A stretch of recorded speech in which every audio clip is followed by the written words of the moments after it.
नारायण काजी श्रेष्ठजी हुनुहुन्छ। पहिले गृहमन्त्री हुनुहुन्थ्यो। उहाँले पहिले पनि अब यो तस्करीहरूको र फाइलहरू खोल्नु भएको छ। उहाँले काम पनि राम्रो गर्नुभएको छ। उहाँ के हुनुहुन्छ कि एकदम स्वच्छ मान्छे हुनुहुन्छ। उहाँले विकास पनि गर्नुहुन्छ र उहाँले यो 3 नम्बर क्षेत्रबाट चुनाव उठ्नु भएको छ। उहाँले जसरी पनि हामीले तारा छापमा भोट लाएर जसरी पनि उहाँलाई विजय गरेर हामीले जिताउनु छ।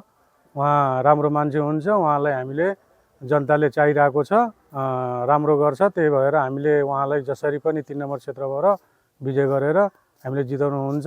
तारा छापमा हामी भोट लाएर सबैवासीलाई पनि हामीले भनिरहेको छु र उहाँ जस्तो मान्छे व्यक्ति हामीलाई चाहिन्छ र विकास पनि उहाँले गर्नुहुन्छ।